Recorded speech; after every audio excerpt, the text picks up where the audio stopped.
don't know what the volume on that. If we need to adjust that or not.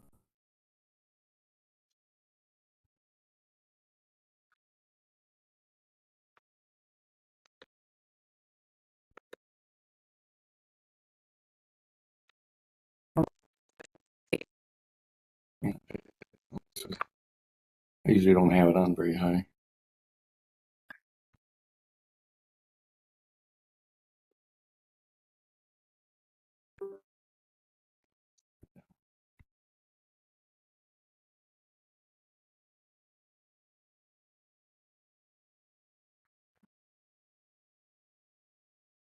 Oh, why can't we hear anything? Oops, mute.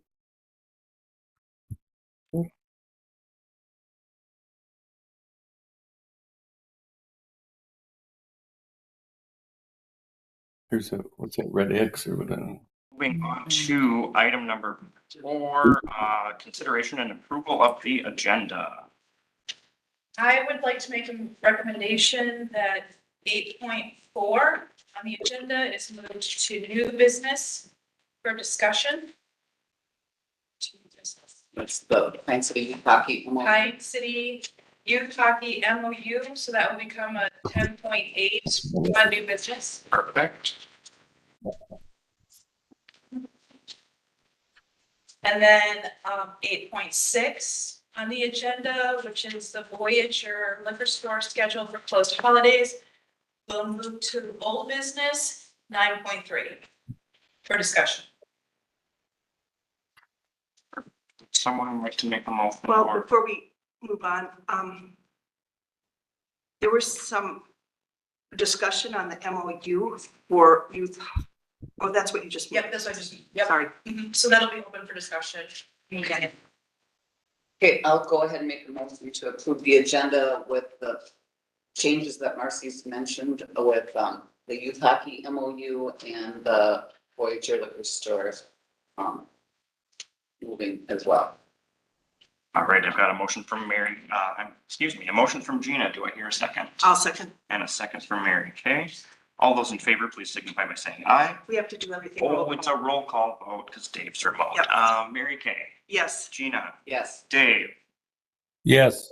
All right, motion carries. All right, then we will move on to public forum. This is an opportunity for citizens to present items to the council that are not on the agenda. Each presentation is limited to 3 minutes and a maximum of 15 minutes will be set aside. If your item needs follow-up by city staff, staff will arrange that for them. If you would like to step forward for public forum, please make your way up to the podium, state your name and address, and we will go from there. I will ask again if there's anybody that would like to step forward for public forum. And I will ask. If there-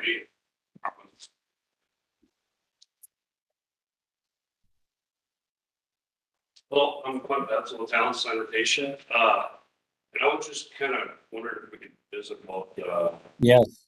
garbage was canceled with, this through the city or whatever. I was just kind of wondered explanation why.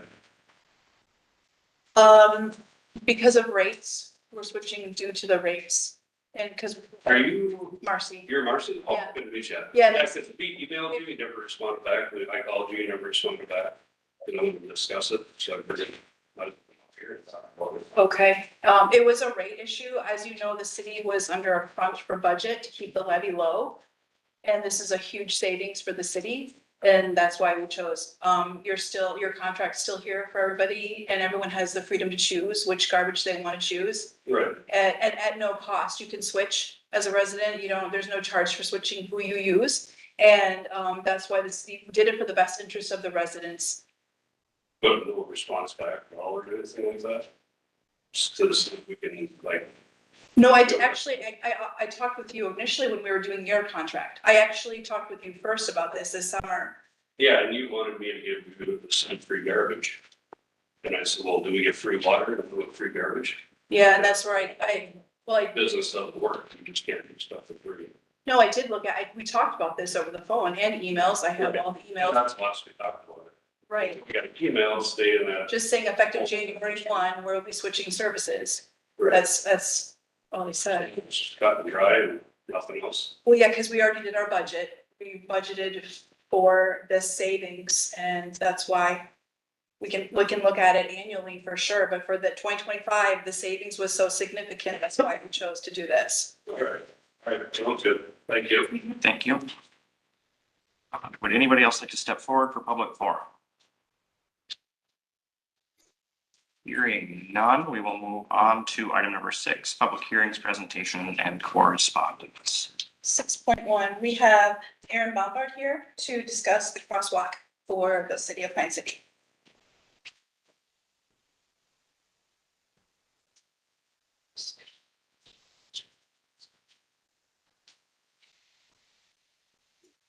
Thank you. In the last 2 decades, Minnesota saw a surge in same-sex households, and the bulk of the growth, 80%, took place beyond Minneapolis and St. Paul. According to the U.S. Census Bureau, the Greater Pine City area is home to the most concentrated same-sex households of any non-metro area in the city. Kegama Township ranked number 1 among 1,786 townships in the state, and Pine County fit out of 87 counties. I'm sure you're aware that the U.S. Census Bureau recently gave Pine County the title of fastest growing county in the state. Post-COVID era, many are looking to escape big city life or start a family where it's more affordable. That brings the opportunity to increase our tax base and workforce to strengthen our local economy. One of the many things often sought out when relocating is acceptance, not just towards the LGBTQ plus community, but for people who are culturally distinctive in any way. This means that diversity is not just an ethical imperative, but also an economic driver. 2025 brings the 20th annual East Central Minnesota Pride event. It's the first and longest running real Pride event, only in Minnesota, but also in the country, marking a historical moment. This places Pine City as a pioneer and lets the world know that our community is an accepting and diverse place to put down roots. We are asking council to consider partnering with East Central Minnesota Pride to complete a crosswalk at the intersection of Third Avenue Southeast and 5th Street Southeast, or any other applicable intersection around Robinson. Page 590 to 592 of the U.S. Department of Transportation's manual on uniform traffic control devices outlines the type of crosswalks available and the uses and dimensions. This intersection has a longitudinal bar design. This requires white markings no less than 12 inches or greater than 24 inches, with spacing no less than 12 inches or greater than 60 inches.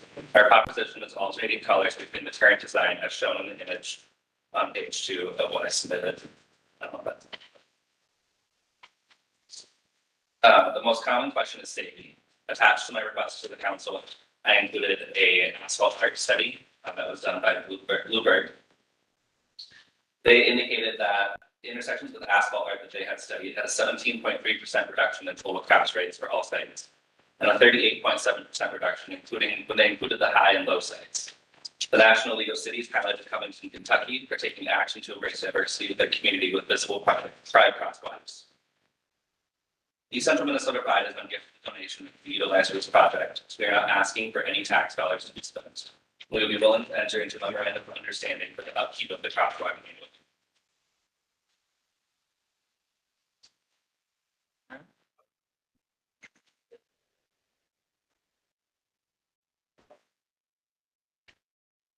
All right. Settled here. Aaron, you might want to stick around. There's one more chair up here. So, question about the crosswalk, it would have white lines that were reflective, just like all our crosswalks. And there's no words included in there, no symbols included in there, it's just colors. There's colors, correct? Okay. And we would propose that the colored portions are not the thermoplastic reflective property. That way at nighttime, it's not like burning from the reflectiveness of the actual crosswalk. But it doesn't say anything, it's just colors. Correct. Okay. Are you opening up the public hearing? Yeah, let's go ahead and open up public hearing for this. If anybody would like to speak on this, please make your way to the podium and state your name and address and your concerns.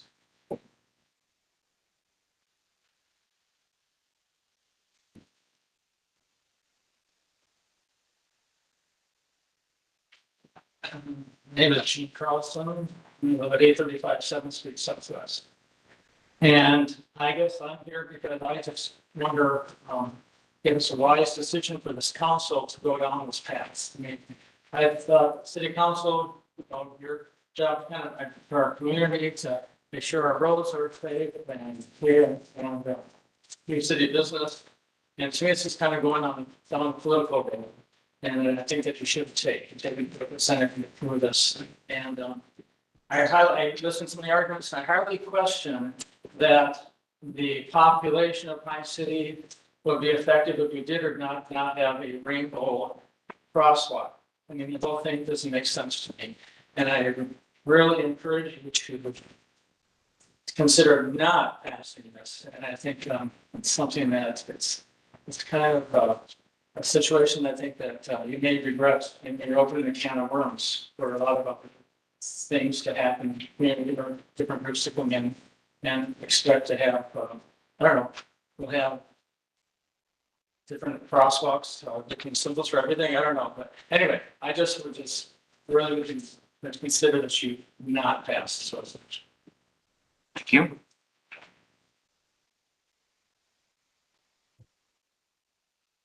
My name is Heidi.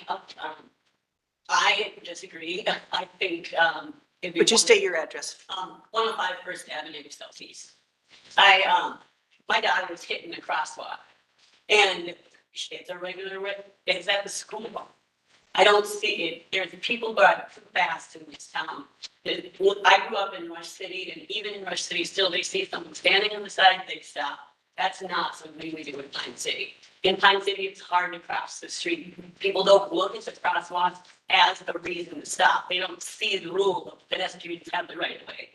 Putting the bright colors up there, something that they're gonna know and see and, look forward to, because it is beautiful. And that's a great colorful area. That part of where they want to put that would be perfect. It would just add art to our area. It adds class. It brings up the culture that a lot of us really want to live here for. It's just that goes through the changes.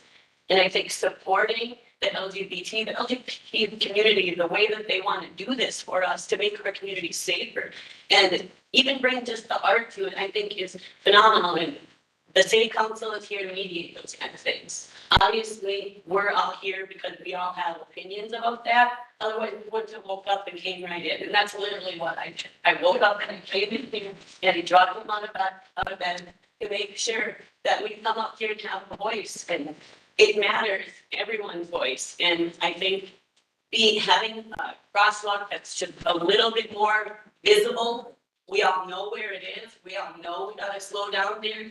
If you've ever driven past that road at certain times of the day, it is so hard to even see all the cars, the community walking back and forth. It's one of the highest traffic for foot traffic in this town and in a lot of places. So that drawing that attention to that area is an excellent idea. Not only to mention that it's an east-west road, which at certain times of the day is very, very bright and you can't see going through those areas. So if there's anything that's going to draw more attention, get people to slow down more in one of our high foot traffic area, why not start something? Obviously, the white lines are not doing it because people get hit. We all know about a woman that got hit and very severely brain injured in that same crosswalk a couple of years ago. Maybe she wasn't in the crosswalk. They should have known to slow down a lot ahead of time. So there's several reasons why that would be a perfect area for us to have a colored crosswalk. And this doesn't bring a little bit more life into this town. I mean, it just, what are we doing here besides it's progression? Is what it's about. And safety. That's Thank you. Anybody else like to step forward for public comment?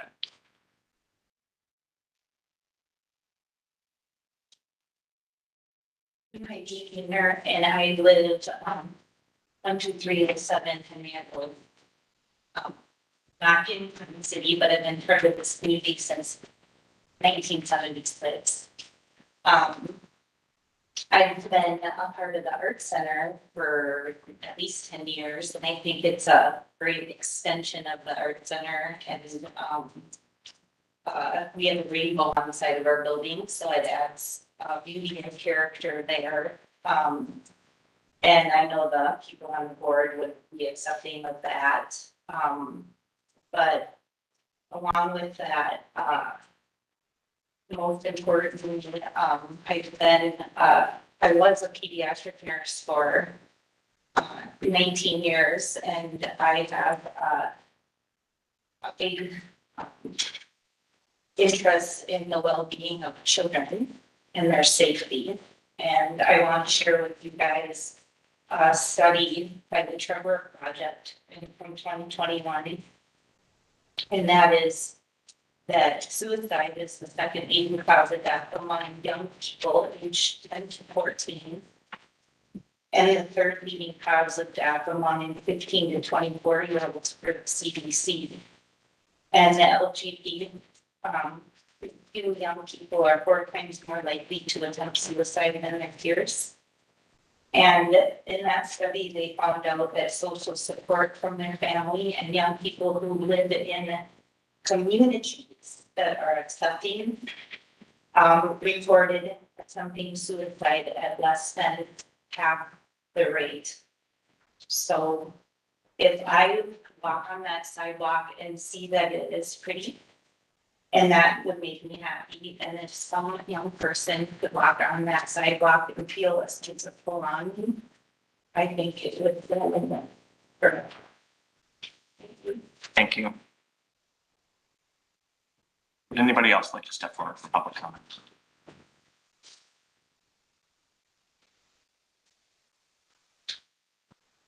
David Anderson, 205 Second Trophies. To be honest, I used to be completely closed-minded when it came to a lot of this stuff.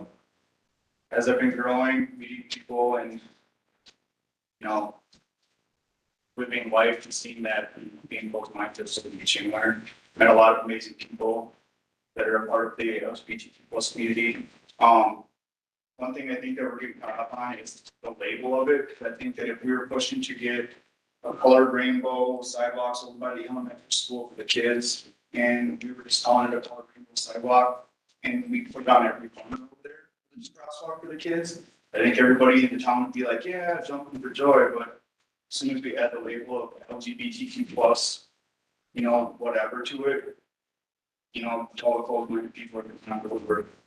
I just think that it's, you know, I'm all for it. And I think that if we can add color and something to this city, we need it because we all know it's pretty cold and just life. Thank you. Would anybody else like to step forward for public comment? Well, I don't know if this is appropriate, but I have been hit with many emails just this morning, which I didn't have time to print out. But they did want to be on the record as in support of it. But even since we've started, I've had close to 10 more emails have come in support of this. So I don't know that I can read each of them here, but just to acknowledge that these emails have come in just this morning in support of it as well. All right, do we have anybody else that would like to step forward for public forum?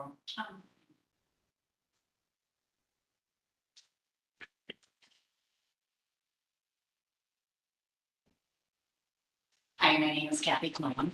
I live at 12263 3rd Lane, Pine City. I don't live in the city limits of Pine City, but I am a community member and I'm an active, engaged member of the community. I've lived here all my life. I'm a 3rd generation resident of the area. So I'm also very involved in local community and some nonprofits.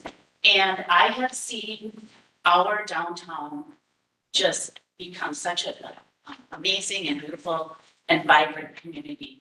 And a lot of it is because of the effort that so many businesses and other folks have put into the downtown businesses that have opened. And one of that is a lot of it has to do with our art community is a big part of it, and I'm really involved in the art center. And we support artists, we support local makers, anyone. So that is a big part of it. But what I also see is the people that are coming in and moving to our community, and not just moving to our community, but also people stopping by, hearing on Google. how vibrant and fun Pine City. You gotta stop it. You gotta see what's downtown. We've got brewery, we've got Salzer's hardware store. We have so much going on. It is just a really, really vibrant community. Part of that is how other people feel about our community. We want to continue on. We're not a closed-minded community. We want to grow. We want to be here for 100 more years, I think. I want my grandson to come back and visit and love where his grandma and grandpa live and feel that it's a community where people show love and acceptance. A rainbow is a beautiful color. And what I was brought up in understand was that a rainbow was God's promise of hope and love. And that's what I hope continue to grow in our community, show hope and love. Thank you. Thank you. All right, was there anybody else that would like to step forward for public comment?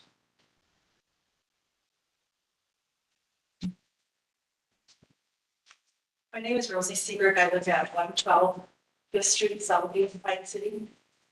And I would say I agree with what she had to say. It's not just a rainbow. It's a political statement. It does have political life. And I don't believe that I'm closed-minded. I love people. I love all people.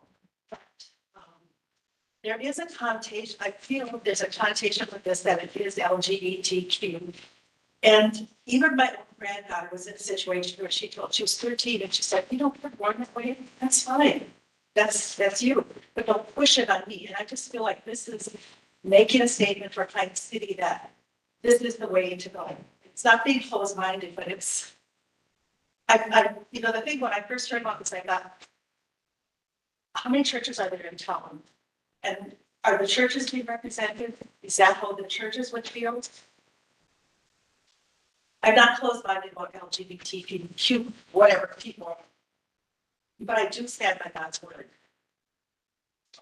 For me, it's a non-vote just because it is a political statement and it is an ideology. So that's my thought. Thank you. Is there anybody else that would like to step forward for public comment? I'll ask again, is there anybody else that would like to step forward for public comment?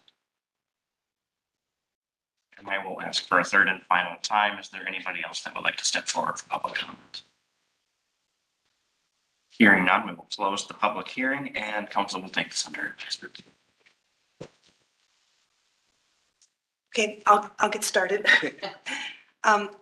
I like the idea of beautiful sidewalks. I think crosswalks, excuse me.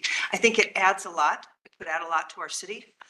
I would like to suggest that what we do, we had a similar controversy over banners up on the street, and we were able to sit down at ordinance committee and work out a system for banners.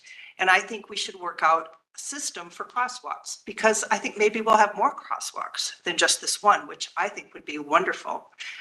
I would like to make some suggestions that future crosswalks, or any crosswalks, have no words, they have no symbols, they have no letters, they're just beautiful colors. I mean, I picture maybe some blue stripes with some little fish running through or something like that. There's all, you know, different colored circles, whatever. I think there's all of these wonderful artists around here that could make our town even more vibrant. And if different organizations want to take responsibility to do that and to paint it and to do that, then we're kind of in a win-win situation. It would have to come to council, it would have to be approved, but we're just opening up the idea of nice sidewalks for Pine City. I don't want it to be a political thing. I don't want it to be that this is, you know, just a pride thing. We have a pride organization coming forward that wants to do a rainbow sidewalk. That's okay. If we want if the Conservation Club comes and wants to do something with trees or whatever, great. So that's my suggestion for the city. Comments from council? Can you hear me okay? Yes. Okay, I guess from my point of view, I think any project, I don't care if it's a crosswalk marking, signage, the bike lane thing is something new for us that we'll be working with. Hopefully, I'd like to see expansion of that. But all this stuff needs to start somewhere, and I don't think starting before the councils, it's okay to introduce it, but I would like to see it go to Public Works. I'm on Public Works. I'd be happy to entertain it and talk about it. I'd like to look at the ins and outs of it. I'd like to look at the legal ramifications of it. I'd like to learn from other people's experiences with it.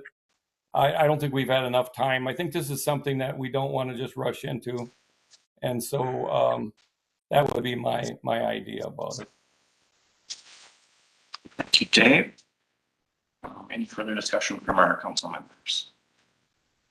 Well, I like Mrs. Clune back there, agree that a rainbow is just a rainbow. And the fact that the Pride community wants to paint the rainbow is just one of the nonprofits, and they came forward first. I love the idea of painting crosswalks. I understand that we may need a system to kind of, control that, make sure everything's following the rules, but it seems like this group has done their homework, and I think it's a great idea, and I think we should do more. Gina? All right, moving on from here, would any further comments from council? Or was there any more direction as to what should happen next? Well, I make a motion that this goes to Public Works and to Ordinance Committee, and that both committees bring back a recommendation at the second meeting in January. I think the first meeting is pretty loaded. The second meeting in January, so that we get this, we don't let it flounder. We keep working at it. I'll second that motion. Okay, so we've got a motion from Mary Kay that this goes to Ordinance and Public Works and gets fleshed out, and a second from Dave. I will be abstaining from voting on this item, but all those in favor, please signify by saying aye. Aye. Oh, it's a roll call. Yeah. Dave, Yes. Mary Kay, Yes. Gina. Yes. All right, and that motion carries. Thank you, everybody. Next, we will move on to committee reports. And we will start off with HRA.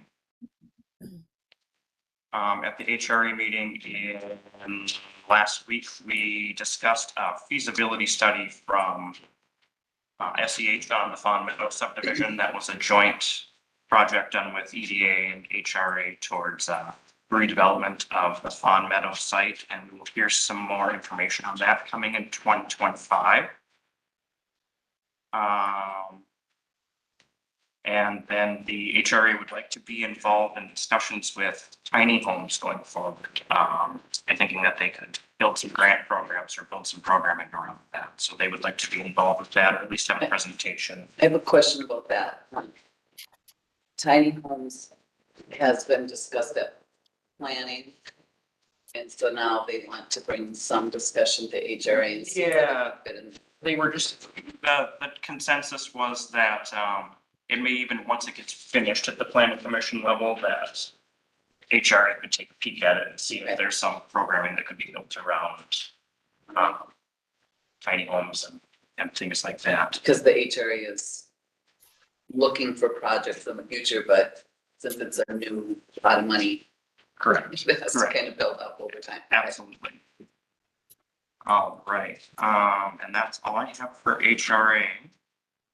Next, we would move on to the planning commission meeting. Got some notes here.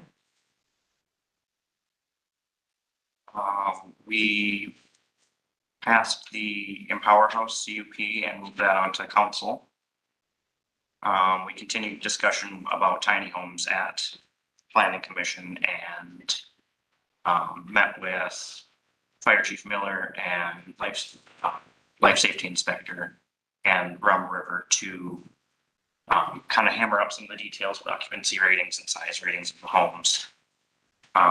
We passed the solar panel review for 725 Third Avenue. All the solar panels go past the planning commission. I think that's a bulk of what was discussed at the planning commission. Do we have a, policy now that helps with the solar panel regulation? Yes. Both on the ground and on the roof? Yep. Okay.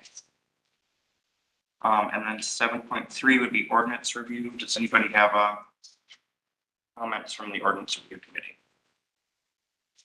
We basically dealt with the fee schedule at the last meeting, and we were in the process of discussing them. You? And library committee. Library committee resumed after, what we learned was a break due to COVID.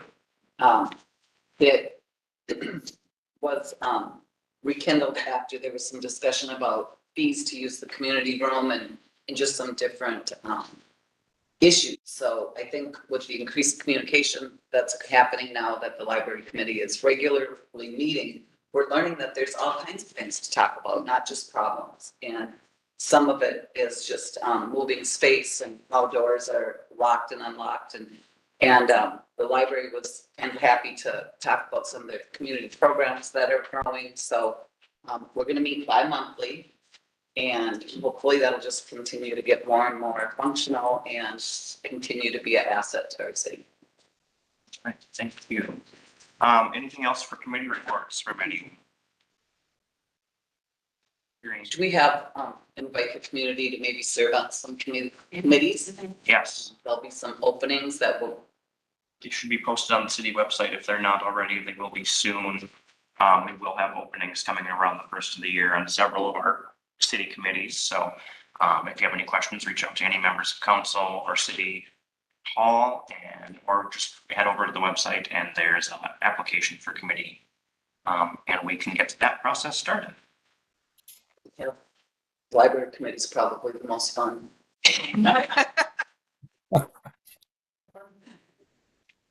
Ordinance is the least fun, but maybe the most important. All right, let's move on to number 8, the consent items. Would someone like to make a motion to approve? I'll go ahead and make that motion to approve the consent item agenda. All right, I've got a motion from Gina. Do I hear a second? I will second that motion. Second from Mary Kay. Mary Kay.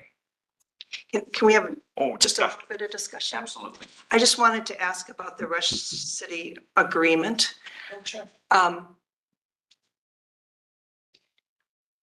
Okay, we did meet with, Rush City's fire chief, mayor, city administrator, and, it was our mayor, our fire chief and myself, and, this posted here is the amended rates. So what we had last year was, we had our center rates, which we took off the DNR, and then they had their rates, which were significantly higher.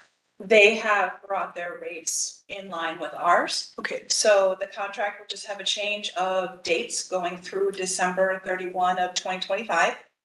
With the amended rates, ours are staying the same. Rush City has amended their rates, which is attached here. And I just wanted to make sure that they were the same as ours because I didn't have a comparison. So that's all it was just Rush City's. And that's okay. I just wanted to clarify that. So thank you for that. yes. With that, that's my only question. Okay, any further discussion on the consent items? Hearing none, we'll move on with our roll call vote as we have a motion and a second on the floor. Mary Kay, Yes. Gina, Yeah, Dave, Yes. and I will also vote yes. That motion carries. All right, next we will move on to old business. Next item is 9.1, ARPA funds designation. This, can't open it. Am I allowed to open it?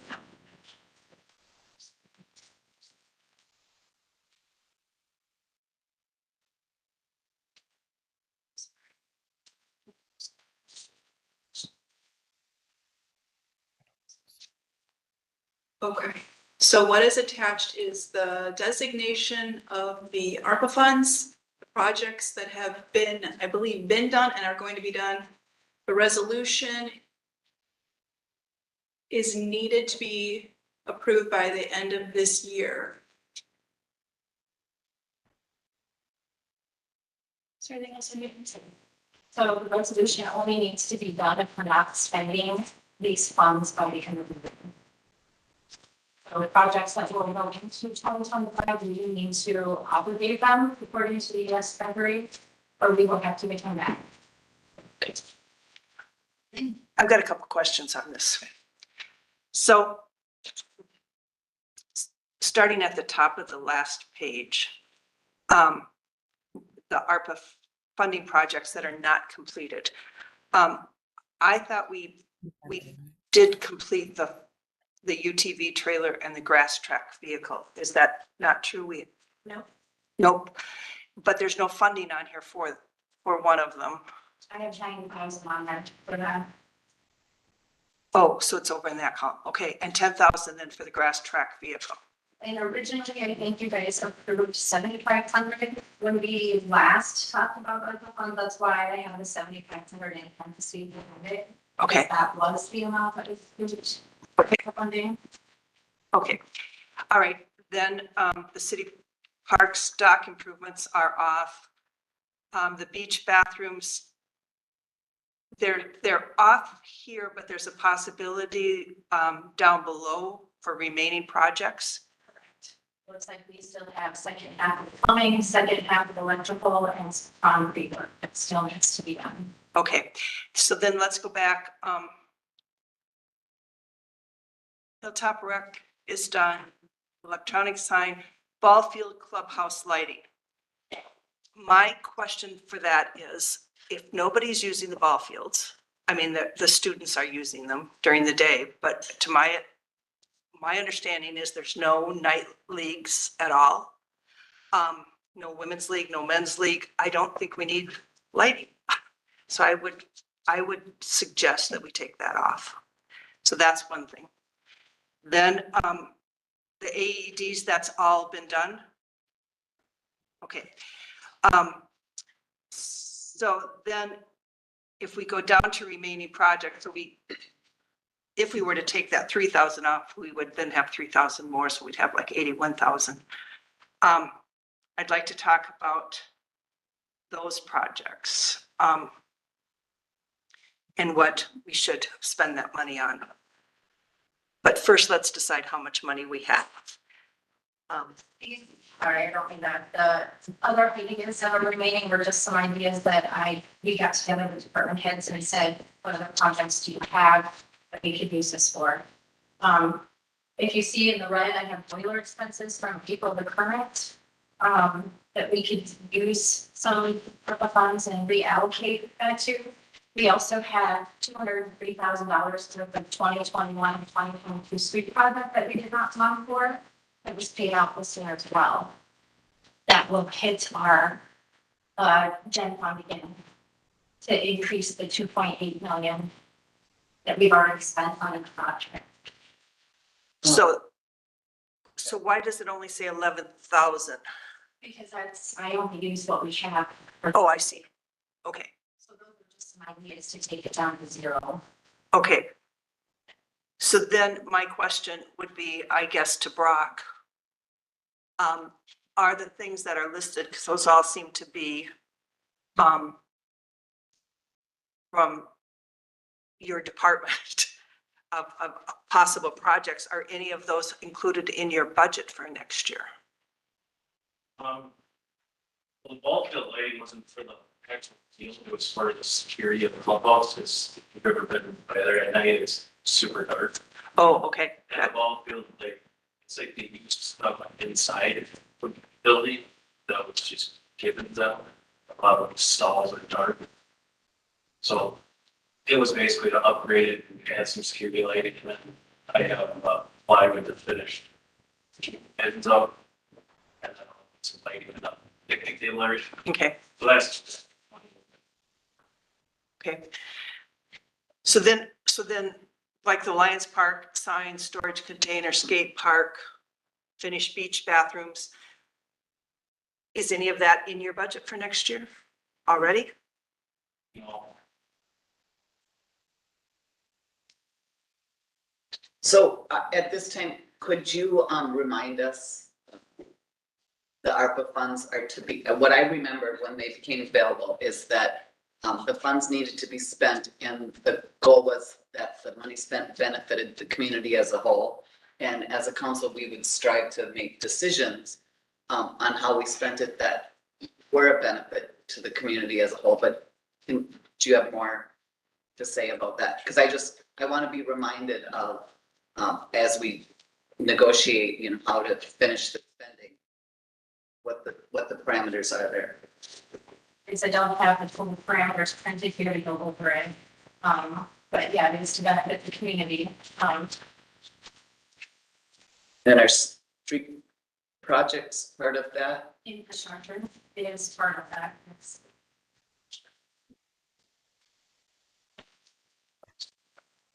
Can I make a comment on that?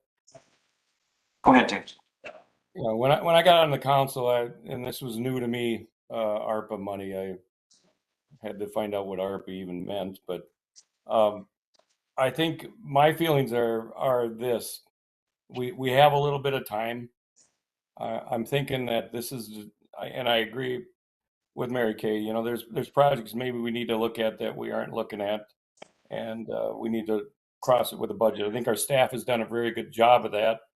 But I propose that, and I can put it in the form of a motion if you want me to, but I would propose that when the new council meets next year, we set up either a special session or a part of a special session before or after a council meeting, preferably before, because after we're usually pretty shot. So I would say we go over this stuff with staff to find out exactly what's left to spend, what qualifies, because some of the stuff has to qualify, and we go at it that way, because right now it's kind of like picking off of a menu at a restaurant, and I think we're not going to do it justice by trying to make a decision here. So that would be my motion, that we let it go until after the new council's organized and we set up a day to review it with staff. So if we do let this go, we will have to return the funds. They have to be spent or obligated by December 31st, 2025. Or 24, I'm sorry. Dave, I don't know if you caught that. Nicole just reminded us that these funds must be obligated by December 31st of 2024. So we must make a decision on these within this calendar year. So my question is this: if we approve this today, which is fine, does each item come back to the council before it's approved? You know, we can obligate the money to this, but that doesn't mean we have to spend it this year, right?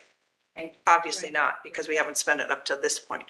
So I'm going to just suggest that when we approve this, we're approving a possibility for this stuff, but that if money is to be spent on the skate park or whatever, that it come back to council and be approved at that time out of this fund.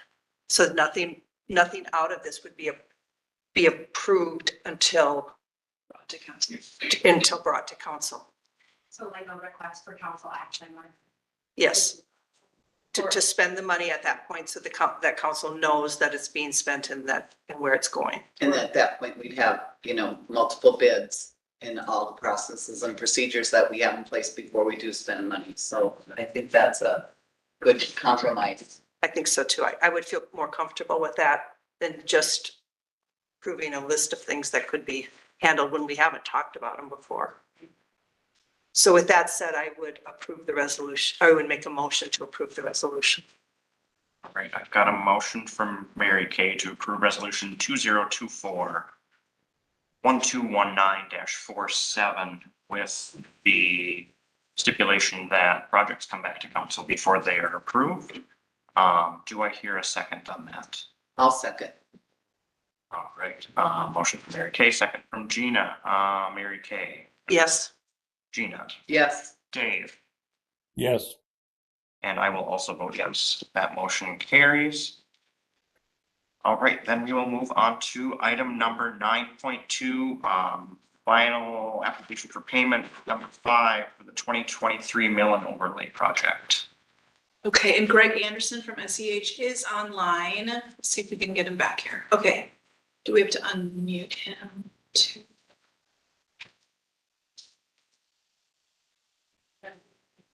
Greg, can you hear us? It's to be green.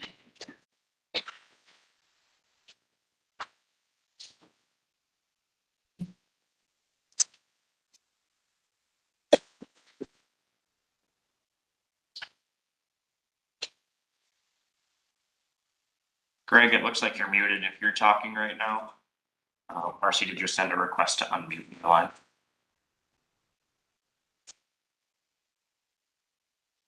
I think you have to click the upper right hand corner where the little red dot is. Other one. I already did. Yeah, she did.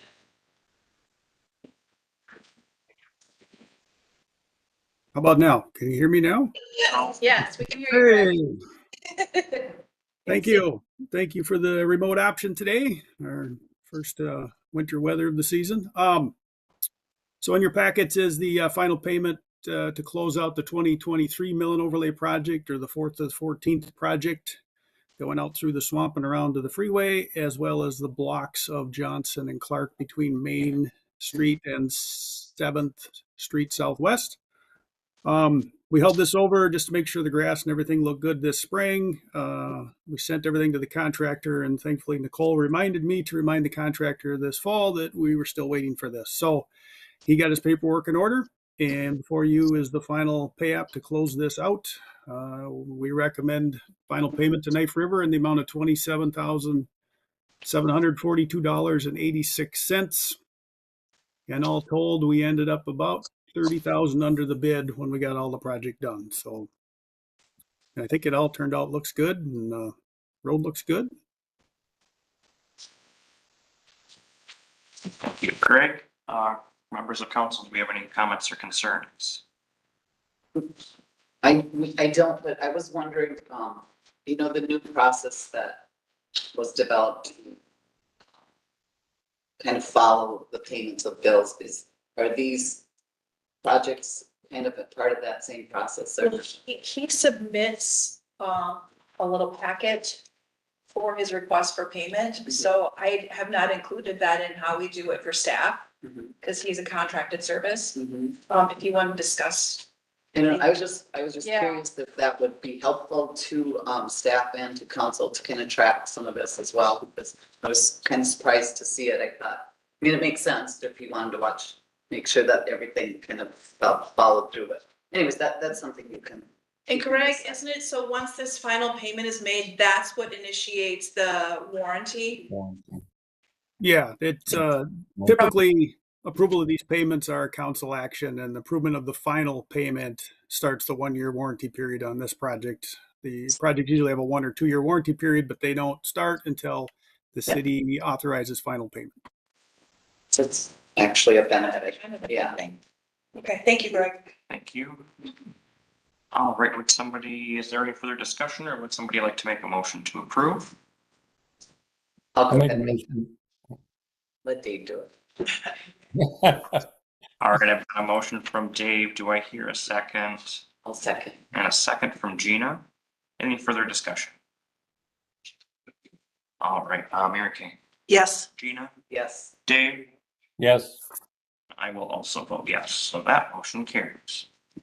All right, next we'll move on to 9.3 liquor store holiday schedule 2025. Okay, this was taken off the last agenda to bring it back, to make sure we were following Teamsters regulations. There is no stipulation for what needs to be, other than the state's regulations of Christmas Day and Thanksgiving Day. So, and then you made the motion to put this in old business for discussion.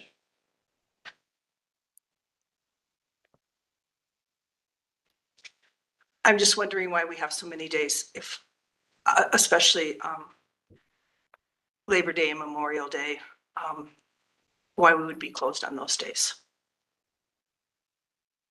That's my question. Can I give some background? Yes.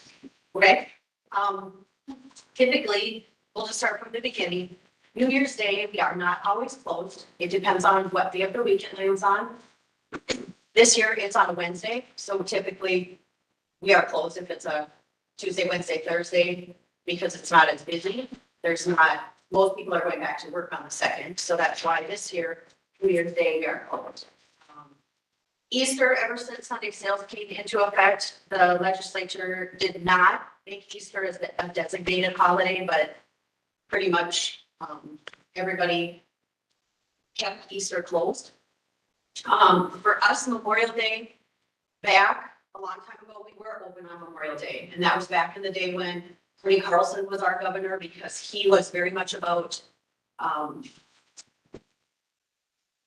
the thought of people being off from Memorial Day to Labor Day and having all of that, people traveling and going to cabins and things like that. So typically in the past, we were very busy on that day because people were already at their cabins. Summer had started. That was kind of the kickoff of summer.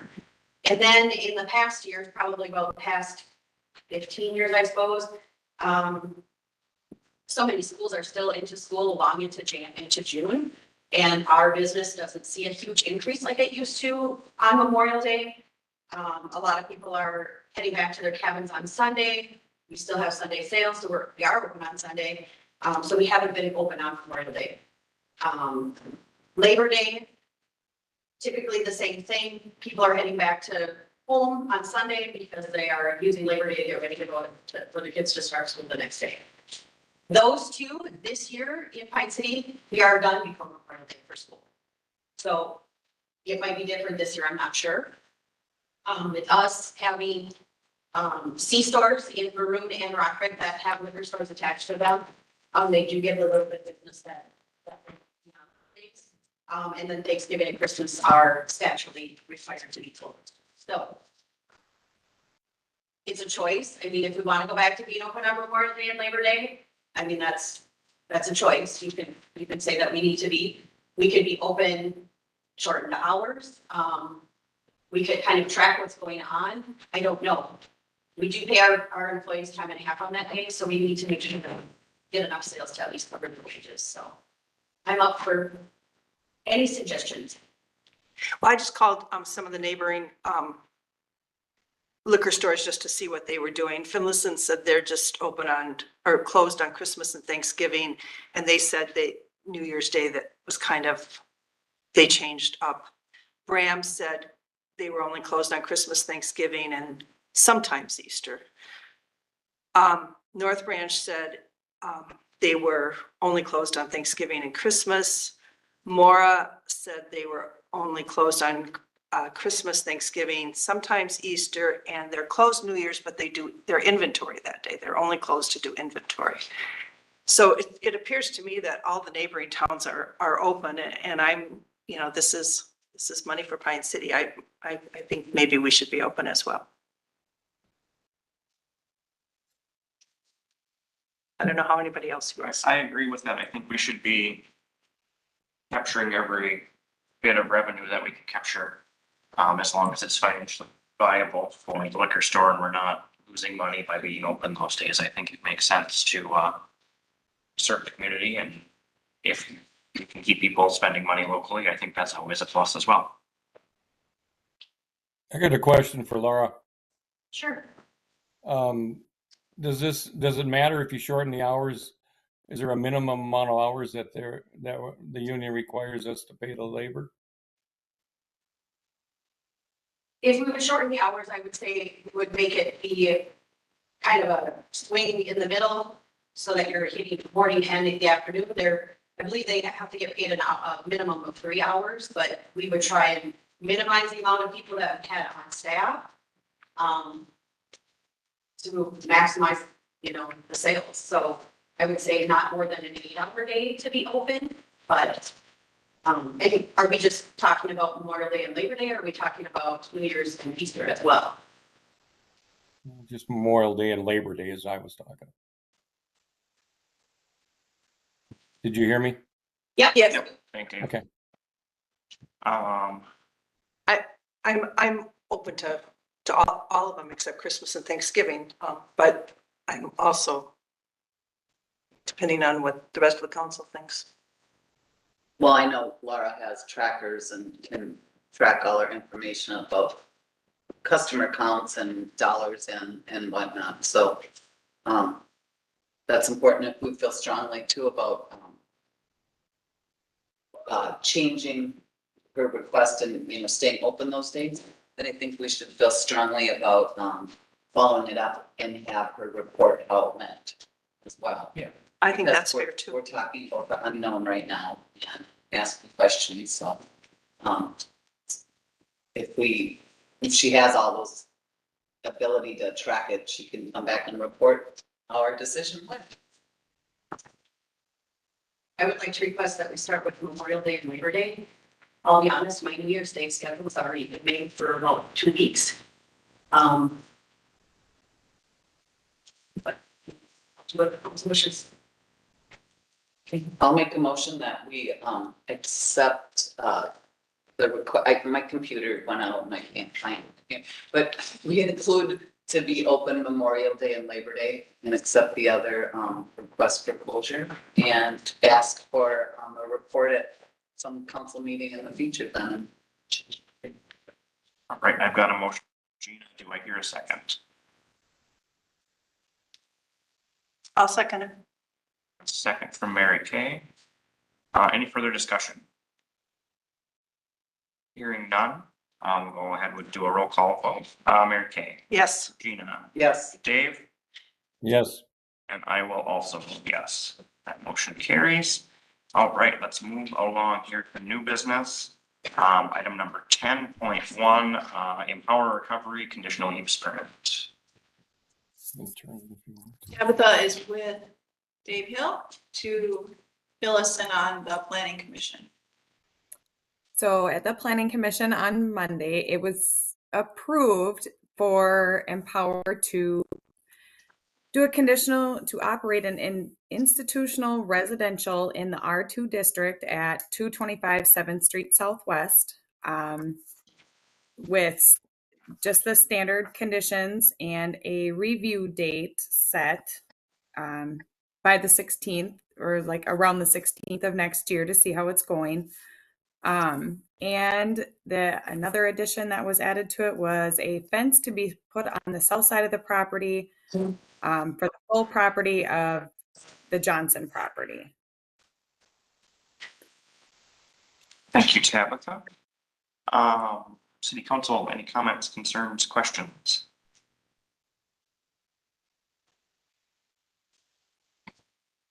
Want to just, fill us in what you learned at planning? Absolutely. So it sounds Empower Recovery is trying to open a sober living facility just west of their current facility on 3rd Avenue. It will be a full-time staff. It was female unit, correct? So it's all female unit. They don't anticipate any issues with parking. If there are issues with parking, they will move their vehicles to the lot behind the Empower Recovery building on 3rd. I think that's all I have. So I just want to mention that I did a lot of research on this when the application first came in and trying to find a difference, like the full difference, and whether it was legislation or anywhere for more statistics on sober living homes. There's truthfully not a lot out there. There is actually more information on halfway homes to where in that stance, those are more like court ordered. People don't want to be there. And in this situation, this is people that want to be there. They want to get better. They want to be better people and be more productive members of society. And that's where my recommendation comes from for approving the conditional use permit. Thank you, Tabitha. Thank you, Tabitha. Also, they were, I feel I should add this in as well. They are planning kind of a zero tolerance policy. So it's if you're not following rules and you're not doing what you're supposed to be doing, you're on there. So then, we have a resolution here for council. If they decide to proceed, this would be the approval of this resolution. I'll make a motion to approve resolution 2024-121948. I'll second that motion. All right, I've got a motion from Gina and a second from Mary Kay. Any further discussion? Hearing none, Mary Kay, Yes. Gina, Yes. Dave, Yes. and I will also vote yes. That motion carries. Yeah.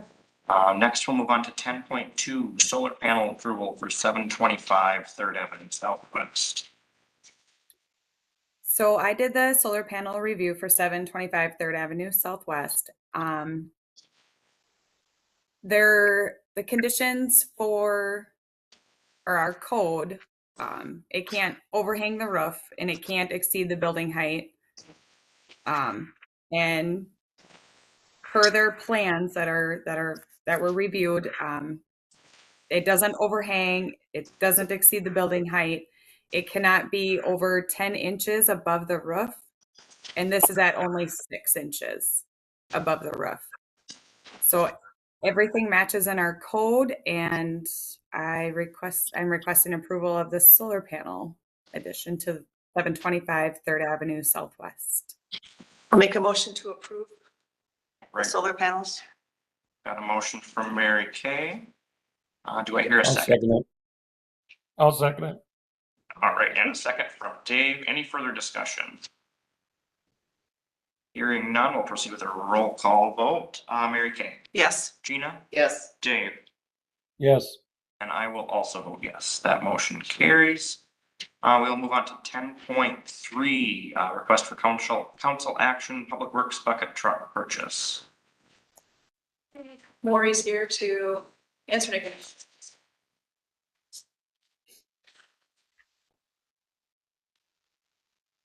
So we've been trying to find a good used bucket truck for some time. I think we found one.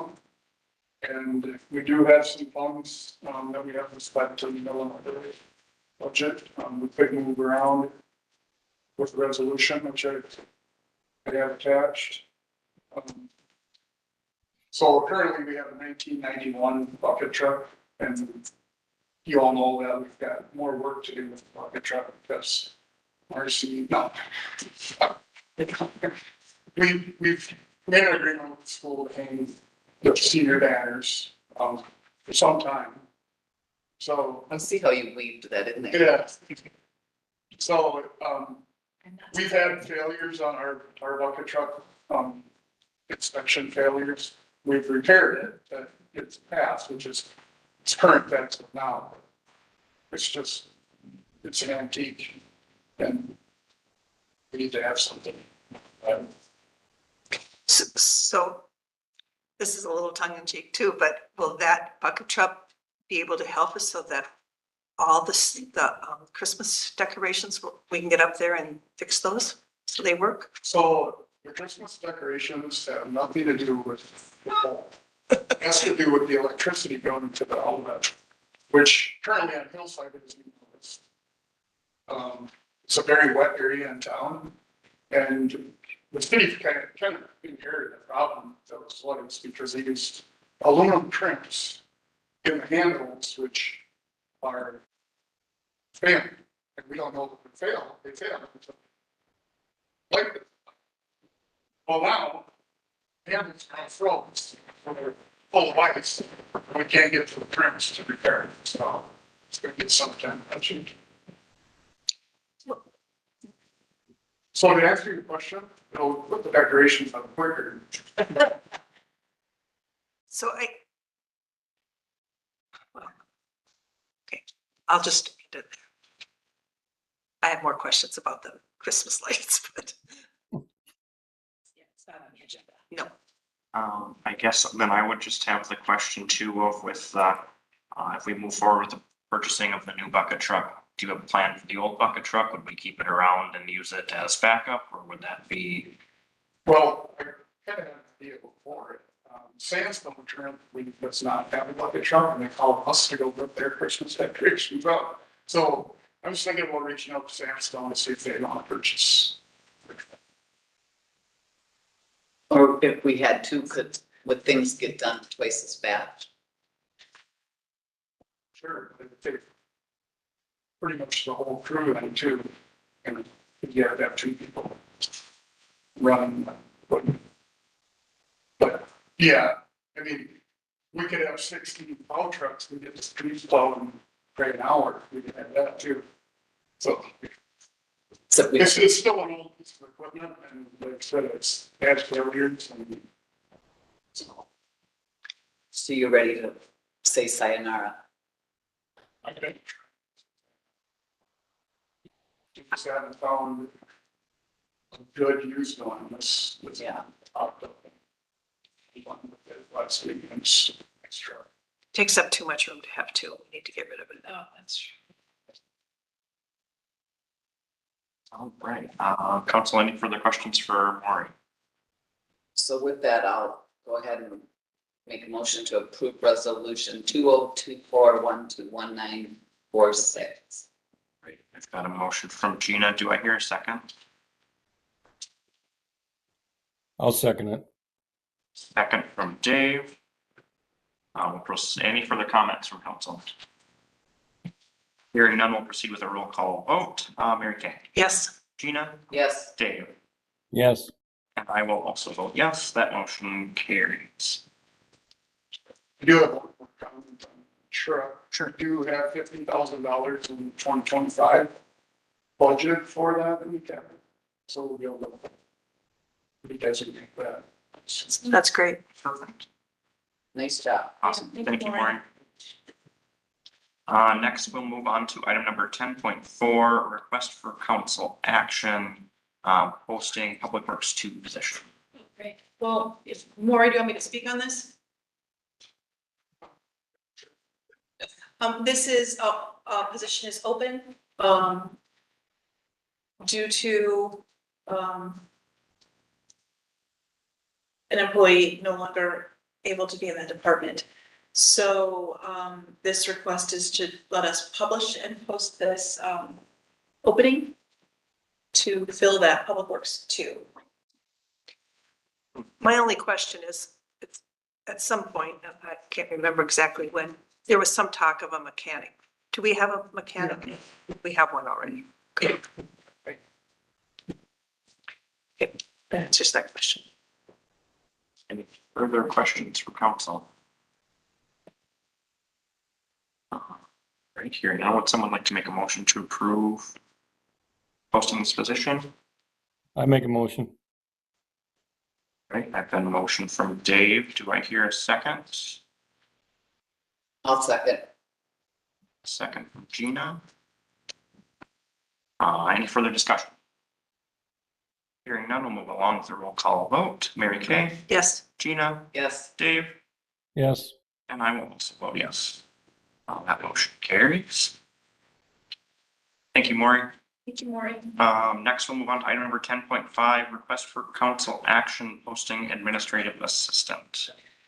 This is due to an opening, with a promotion from within. So this position is open if council would like me to continue.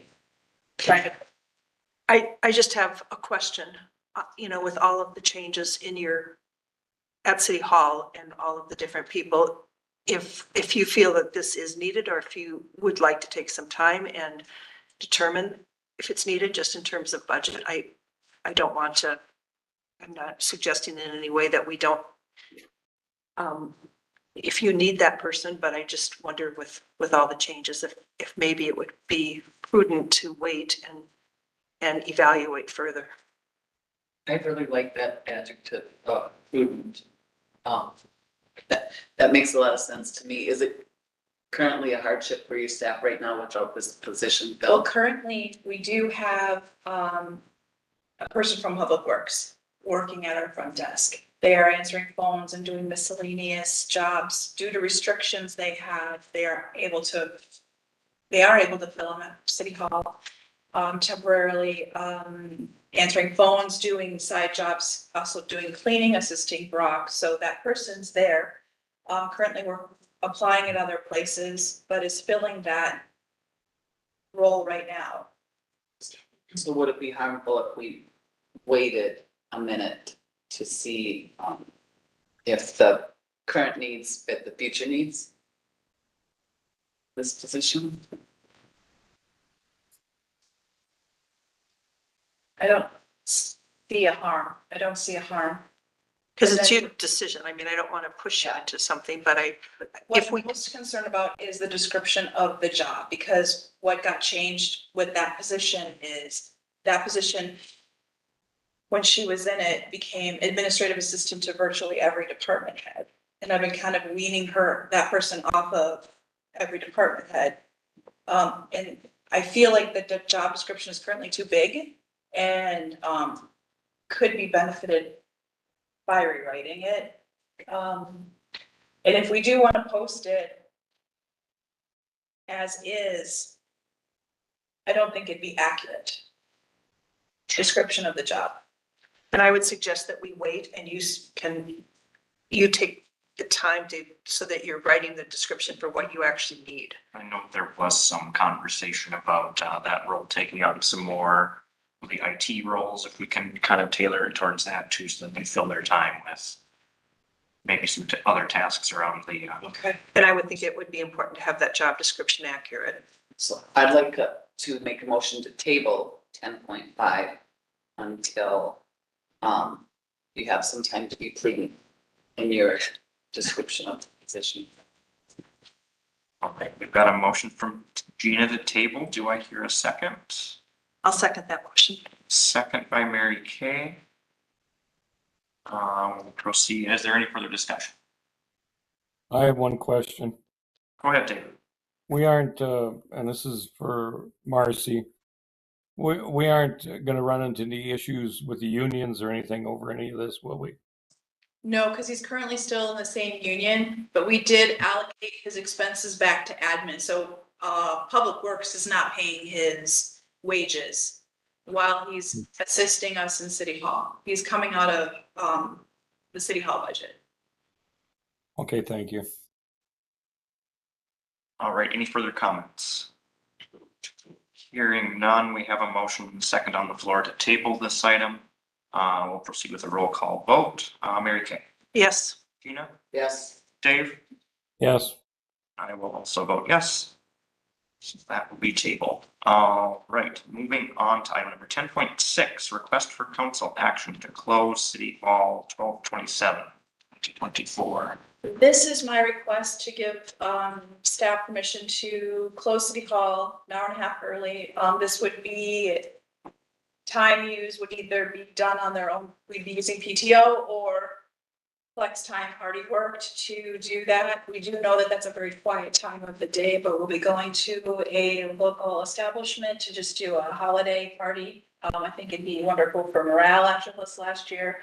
And just have a small party. The party is not sponsored by the city. There's no expense to the city. This is not city sponsored party. I think it's a great idea. Great. I would never say no to a party. I make a motion, you pass that. I'll second the motion. All right, we've got a motion from Dave and a second from Mary Kay. Any further discussion? Hearing none, we'll proceed with the roll call vote. Mary Kay. Yes. Gina. Yes. Dave. Yes. And I will also vote yes. Thank you very much. We'll post it too that the hours have changed for that day, but thank you very much. Thank you, Marcy. Moving on then, 10.7, 2025 meeting schedule.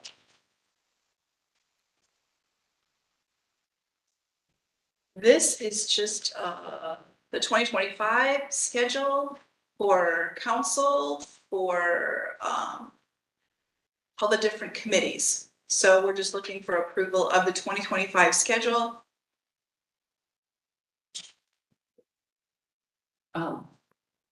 So having served on a few committees over the years, often we change the time, not necessarily the day. So as the old year closes and the new year commences, and we meet with the members of the committee, would we still have time to do that? Because there's been a little chatter about HRA meetings. Yes, because at HRA this week, actually, they did make a motion to change that to, yes, they did. Oh, okay. Well, then we can just make that, Can we make this amendment? Because HRA Yeah. did approve, their meetings to be the same third Tuesday, however, 8:30 is the time. so unless there's further discussion for, time. Unless you want us to correct this and bring it back to the No, first we can meeting. just make an amendment. We can approve this with the amended time to HRA as 8:30 AM. I think that was the only. Would now be an appropriate time to bring up the possibility of moving our second council meeting to a nighttime meeting? Whether that be on the existing Thursday or that to a Wednesday? Or should we wait I now? think we should, because we're close, like that one should also go meeting to that. Next year? That's true. Can we New council. can we adjust that next? Just see if we want to amend the second meeting. Perfect. Because I do believe that is planning state as well. If we move it to a Wednesday evening. Sure. Oh, but you're thinking keep it a Thursday, but Thursday. There are no other meetings that day. Can you, remind, were you on council when we went to the second meeting? And I what was. it was the flavor of that was supposed to be? Well, there's two things about it. One was, it was to address, certainly evenings are more available for the large majority of the population. However, by having a morning meeting, we thought we were giving people who work nights and, or coming in late or whatever, an opportunity to attend meetings. And the real reason that we went to a second meeting was to make it into kind of a workshop so that we had more time to discuss an item. So it wasn't as much, was set up to not be as much business. Regular business was to take place at the first meeting, and the third meeting was set up to do,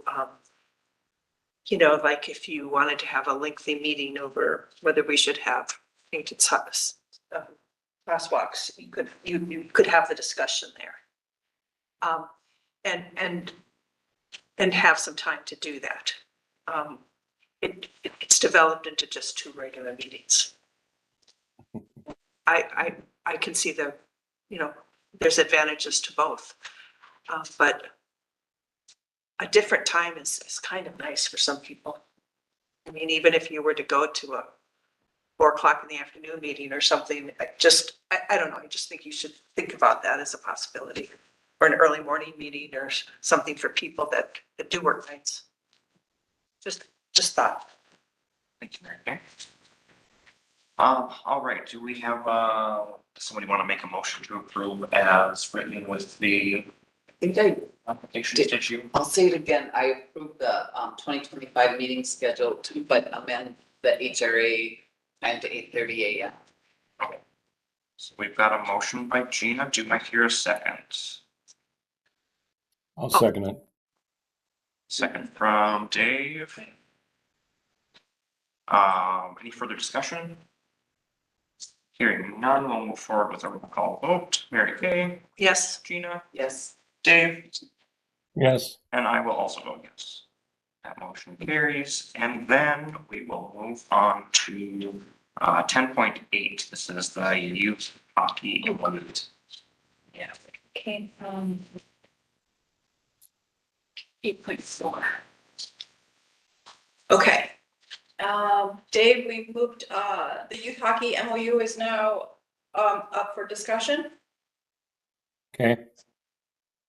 Yeah, I had a conversation with Marcy concerning this. I'm on the Civic Center board and the Hilltop Committee board with youth hockey. We've always in the last few years have done the $12,000, which to the taxpayers is a good price. that $12,000 gets us a lot of labor from a lot of volunteers. And that's for starting the rinks up and getting them properly finished so that there's safe surfaces to skate on. It's very important.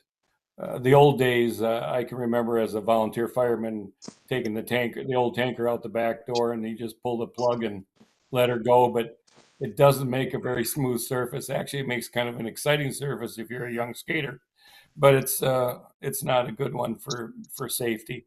So that's a good deal. I wasn't at the meeting because of personal health reasons, but the addition of the request for $1,000 rink liners, I can understand that, and because they'll be using those also on the public grass area that is used to skate on.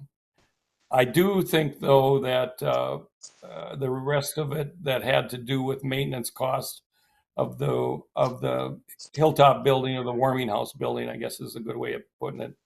And that is a pretty high expense for the city, and I would think that in a trade-off with youth hockey, we would let them do the repairs on the ice machine, or the Zamboni, I guess is how it's called, and that would be my motion, that we would approve it at that. We can go back and have conversations with them.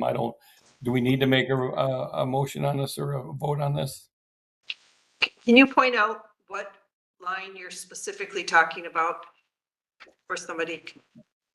Yeah. Okay, I'm sorry. I have to get to that. I don't see it in any of the green ones that are highlighted, that's why. I think he's speaking of number 9, where it talks about the 12. 9 and 11, I think, are the two lines. Yeah, I think that's it. So every year the city does give for this contract, 12,000 handed over to cover costs of equipment and maintenance of machinery, cost of the rink. Right. And then on 11, he's noting that any kind of repairs over 1,000, the city is paying on top of that 12 as well. So he is saying this is in a way being addressed twice, because we're providing it here on number 9, and then anything over 1,000, we're addressing it here again on number 11. The way I remember this being discussed was there was a lot of discussion about it, but the Zamboni at some point will fail. It's kind of like Maury's bucket truck. And that's going to be a cost that no one entity can take. So part of their budget was to always be putting some of that money away, so that when it failed, that was, part of it. And the city wasn't interested in micromanaging how they spent their budget like they do with other groups. So I think that's a value. And then the liners were something, when this whole conversation started, there was a lot of discussion about the amount of water used up there, and the liners were just to help with that, to be good stewards of water, and would help when it warmed up and then melted again, that it would supposedly help keep that. And I think the liners, from what I've been understanding, is those would also allow the rinks to be used non-ice seasons as other activities, like not as activity, because it would cover up those lines. It's a barrier between the lines and the ice, correct? I understood from the letter from, I think it was Chrissy Valvoda, that they didn't want the liners. Brock? Yeah. Brock, into the podium. Why not?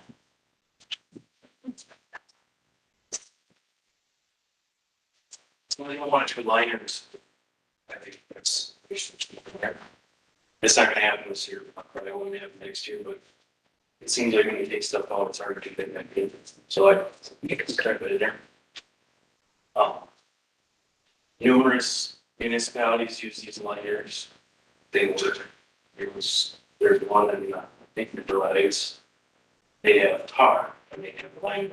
So the problem with that rink is, if I were paying white lines and like gray concrete, it's kind of pointless, and their rink is real smooth. So would be nice to be able to, maybe, if it's being other flat white. And it should have some kind of reference, right, slide. So how much do the liners cost? I got a bid, $13.50, local person. So, the city's paying 1,000 of that. We're asking the youth hockey to pay 300. Is that what we're saying? Yeah, And what are we putting liners, which, hockey rinks are we putting liners on? well, for sure the awarded one, but the ones that, like, the same minor is bad, and see the layering. You know, because you can't take those, We don't put a liner on the main rink, do we? with the lighter one, that's. No, not the pleasure one, the main. Say public. It's public rink, the non-hockey rink. Sure, I'm talking about the main hockey rink. yeah, not right now. But last year, they flooded it, and all that water, and the liner kind of makes a hole. So you'd put it on, so you're, if you had a perfect world, you'd put it on all three rinks. Yeah, I mean, we'll put the best on that, and then just kind of use what we can. Are you saying middle? The middle one, the reed rings. Yeah, yeah, okay. That makes sense, and I feel like this never happens, but that's cheaper than the estimates we had back when we were negotiating this. I think so Because too. I think we planned on just contributing every year, and we thought perhaps the liners would last 2 or 3 years, and they were going to cost around $5,000 each. So, I was gonna say 2,500. yeah, okay, maybe it was for 2 then. that my brain's I don't- remembering, But I like your idea about rotating, keeping the best one on the middle rink and whatnot, but The white helps keep water longer. Because there's some dark spots on the concrete right now, that will be first periods of burn. Sure. So the white helps with several reasons. But it just gives us more of a molding surface. So I'm not so restricted, just white.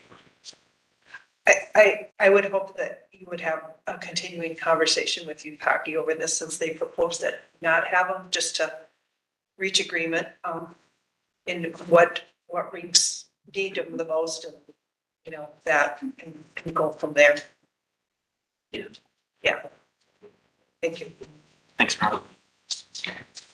Did we address, I don't think we addressed Dave's issues. Well, that just says if it's over $1,000, we'll share in the cost. And I think when we're talking to Zamboni, I think maybe that's a fair thing. What do you think, Dave? Well, we're the building is basically a city building anyway. And we, I think, we're, if we accept that cost, I think it's a fair trade for them to put like that money away. And I didn't say that at the beginning, but I remember that too being said before I was even on the council, that that some of that money should be put away, squirreled away in case something goes wrong, because usually when a Zamboni needs repairs, it's quite expensive.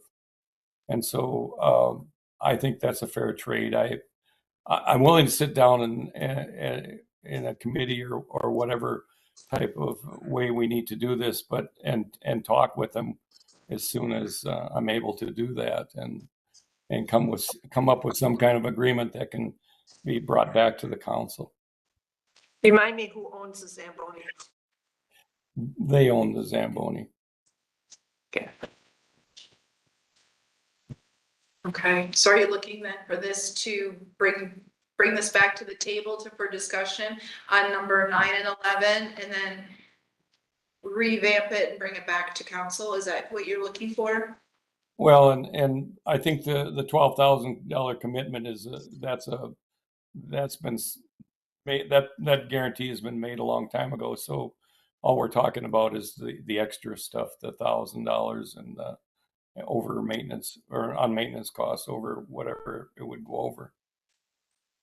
Okay, so would you like to make a motion that 11 be removed and we bring that back to youth hockey for their review? I sure could. Um, I'll make a Yeah. motion to that effect. I just want to say too, I think, in the original discussions too, it was because it talks about when something really expensive comes up, that we promise to share, follow city policies, but share in the expense. Is this something that we've seen? Have we seen a big crazy expense come through because of this? No, it was mostly surrounding the Zamboni. The question's gonna happen when the Zamboni doesn't work anymore and you have to buy a new Zamboni, and who's gonna pay for it? When the Well- city's,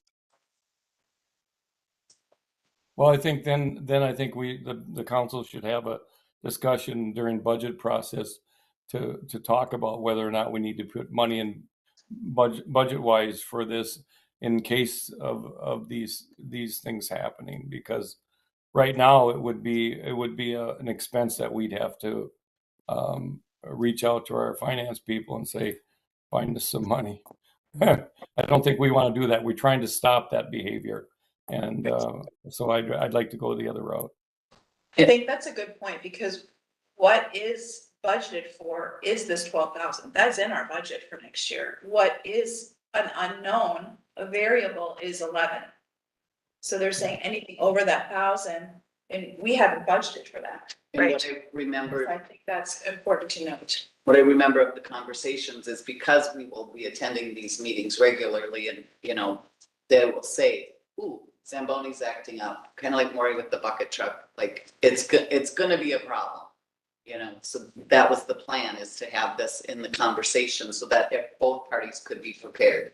But as 9 is worded, it does say equipment maintenance, so that would include repairs as well. So the city has already donated the 12,000 for any kind of repairs. Number 11 was, it states specifically for ice resurfacing machines and warming house facilities. So if there's a major cost in number 11, that's what we're talking about. It was designed for the Zamboni. Or if the furnace went out in the ice warming house or something like that. My suggestion would be that I know in Public Works and the fire department, they have repair budget items. I think, I don't know, $10,000 for repairs.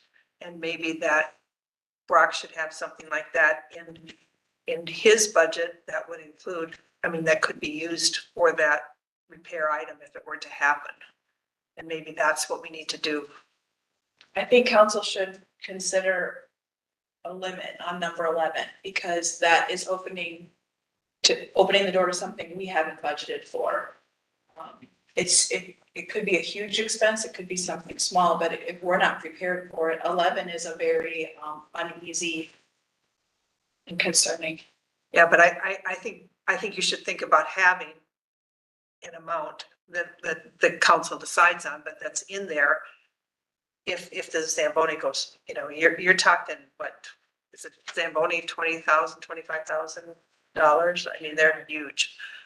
It's a huge expense. So I think you should have that money budgeted for in case something happens, either in the building or whatever amount that is. The council should decide on it. Yeah, and as we've already set our budget, Yeah. we don't have that. But I think what I'm saying is for next year, that should be noted and make sure that we get it in the budget. And make sure that it says for hockey, so that another council will know, because that's where we get lost. I agree with Mary Kay. I think, this is something that just, we didn't have too many snafus as far as the budget, things that we forgot. I think this is one of those forgots. And I agree, we'll be there if Hilltop needs something, we're going to be there to try to help with it. But it definitely needs to go through Brock's budget, and we need to work with, he needs to work on what he can work with youth hockey to know what would be a good amount to start looking at as far as that expense.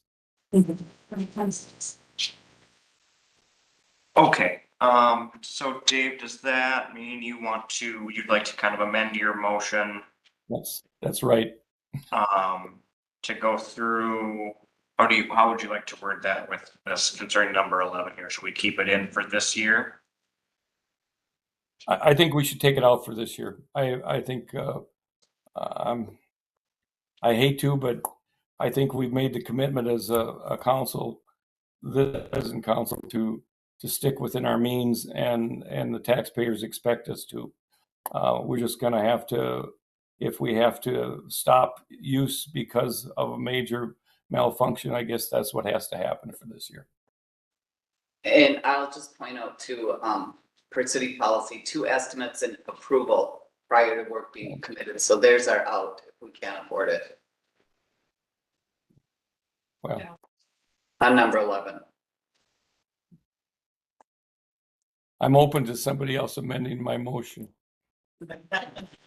I'm thinking that if we leave it in, we have to, the council still has to approve it. And if we don't have the money, they won't approve it at that point.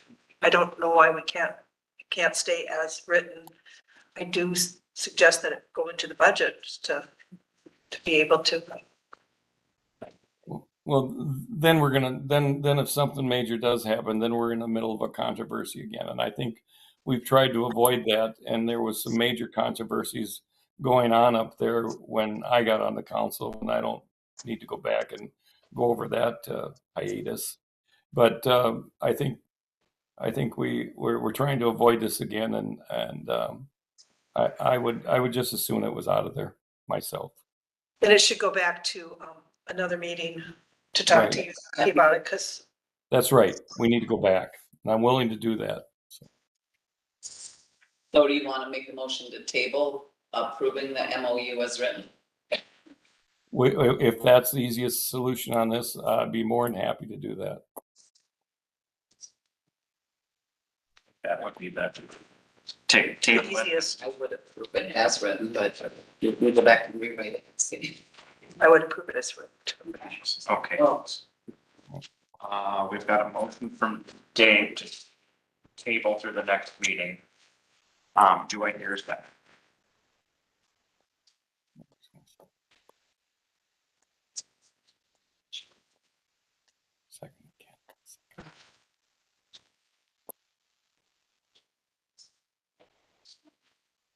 I feel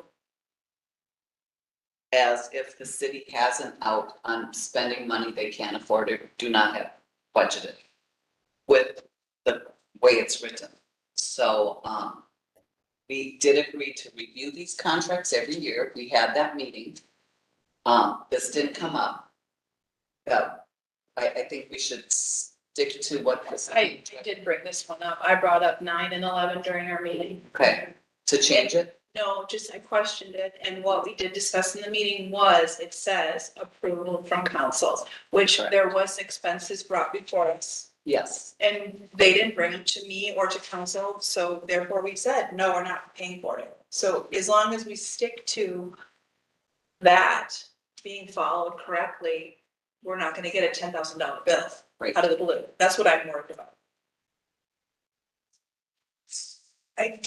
I would concur that this has been kind of decided for this year between the two entities. And so I think it should be approved, and then I think at next year, it's already, they set a date, kind of the second week of September. Yeah, we've said it. That can be relooked at. That was a good point. You already followed this contract with them, and it was followed. So Dave, would you? Well, I'll withdraw my motion. I guess we'll just have to fight the fire when it starts on fire. That's what'll happen. So I have no problem doing that, and I just think we really need to make sure that this doesn't happen again. Okay. Dave withdrew his motion. Would someone like to make a motion? I'll go ahead and make the motion to approve this MOU And make a note that the meeting to discuss these things have been set for 2025, and that's where I think we should continue discussing them, and also note that Marcy did require them to follow the rule and held. All right. I've got That's kind of a hard motion to. Oh, take that last. I'll make the motion to approve the MOU as written. I'll second that motion.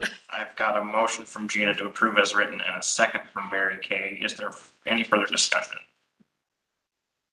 Hearing none, we'll proceed with a roll call vote. Mary Kay? Yes. Gina? Yes. Dave? No.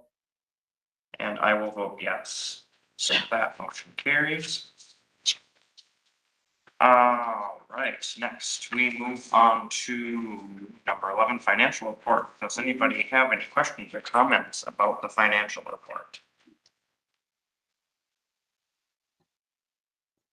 Hearing none, we will move into number 12. This is a closed session.